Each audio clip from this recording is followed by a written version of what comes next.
Quando nós estamos servindo ao Senhor, isso é um ato de culto a Deus.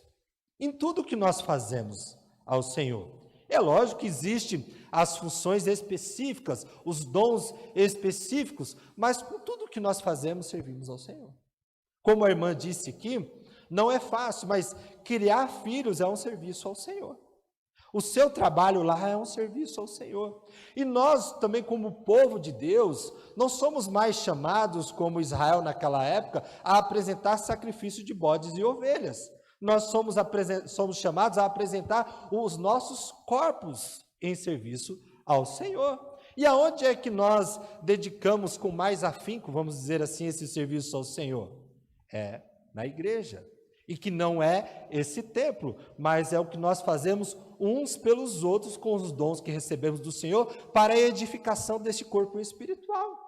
Isso é servir ao Senhor. Então, meus irmãos, o que faz com que muitas famílias não estejam servindo ao Senhor é o mau entendimento ou não ter a compreensão exata de que foi salvo por Cristo Jesus para viver uma vida de culto a Deus.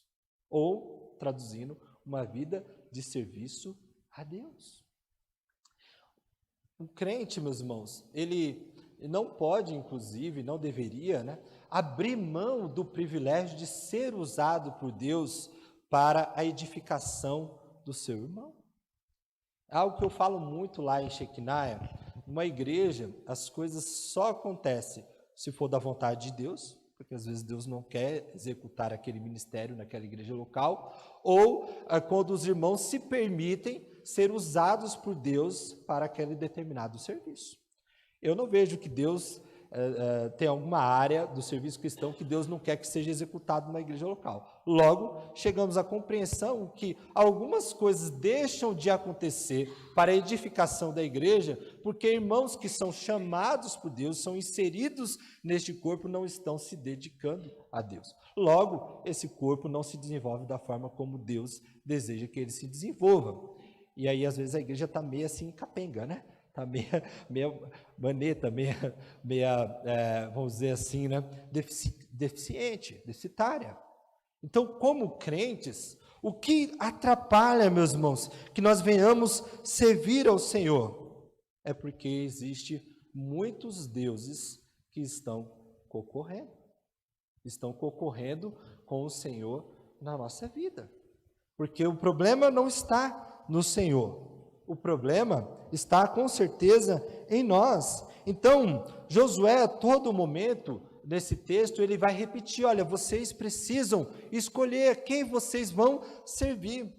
Se vocês perceberam bem a leitura do texto, e esse é um texto bem comum de ser falado no mês da família, chega um momento em que o povo vira para Josué e fala, não, nós vamos servir ao Senhor. E aí Josué vira para o povo e diz, não, vocês não vão servir ao Senhor. Porque o que Josué estava ali querendo do povo, não era apenas um compromisso, apenas para resolver a reunião. Um compromisso que eles virassem as costas ali e não mudassem realmente a atitude deles em relação ao Senhor, a volição deles em relação ao Senhor. Josué queria que eles realmente fizessem uma decisão que não fosse, meus irmãos, apenas para satisfazer a vontade do líder, mas uma decisão espiritual, uma